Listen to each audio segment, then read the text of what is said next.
کیونکہ مسائل کا جاننا بہت ضروری ہے. ایک بندے نے بولا کہ بھائی مفتی صاحب نے فتویٰ دیا کہ بھائی نماز میں نا اگر پاد مار دینا تو نماز نہیں ہوتی, دوبارہ نماز پڑھنا پڑے گا. تو اس بندے نے بولا کس نے کہا نماز نہیں ہوتی؟ دیکھو ہو رہی ہے. اللہ اکبر, اعوذ باللہ من الشیطان الرجیم, بسم اللہ. رکوع بھی کر رہا ہے, سجدہ بھی کر رہا ہے, جھوٹ بولتا ہے. کون بولتا نہیں ہوتا ہے؟ ہو رہا ہے. مولوی صاحب جھوٹ بولتا ہے کہ نماز نہیں ہوتی. میں پڑھ کے دکھا رہا ہوں, ہو رہا ہے. ابے بھائی نہ ہونے سے مطلب یہ قبول نہیں ہوتی, نماز قبول نہیں ہوتی.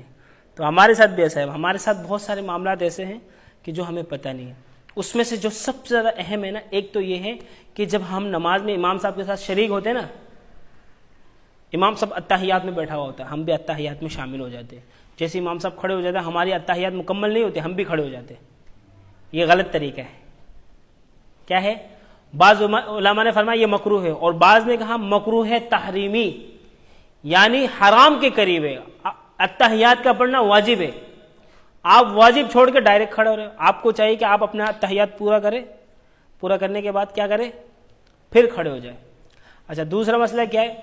اب کچھ لوگ ایسے ہوتے ہیں کہ جو امام صاحب کے 1 یا 2 رکعت نکلنے کے بعد, 3 رکعت نکلنے کے بعد, 4 رکعت نکلنے کے بعد نماز میں شامل ہوتے ہیں. ایسے ہی ہے نا.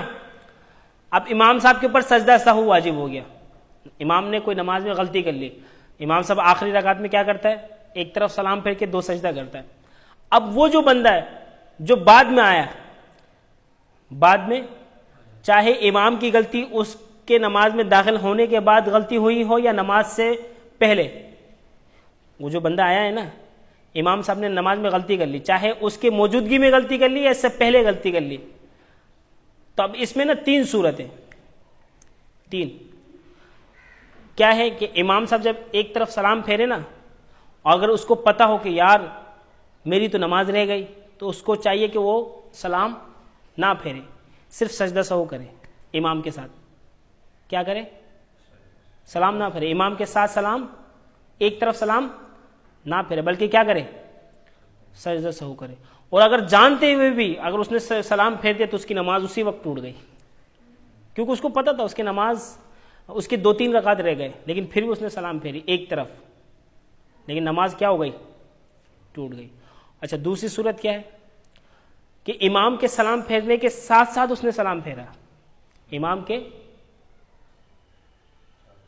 ساتھ ساتھ اس نے سلام پھیرا, لیکن اس نے وہ بھول گیا تھا کہ میری رکعت رہ گئی, وہ بھولے سے اس نے کیا کر لی؟ ایک سلام پھیر لی, سجدہ سہو کا ایک سلام پھیر لیا. تو فرماتے ہیں کہ وہ کیا کرے گا؟ اس کی نماز ہو جائے گی. بھولے سے ہوا نا, نماز ہو جائے گی. وہ اپنی باقی رکعت مکمل کرے گا اور اس کی نماز ہو جائے گی. اور ایک بندے نے سلام پھیرا لیکن امام کے ساتھ ساتھ نہیں پھیرا, تھوڑی تاخیر سے پھیرا, تھوڑی تاخیر سے پھیرا, تھوڑی دیر سے پھیرا. تو فرماتے ہیں کہ وہ آخری رکعت میں سجدہ سہو کرے گا. کیا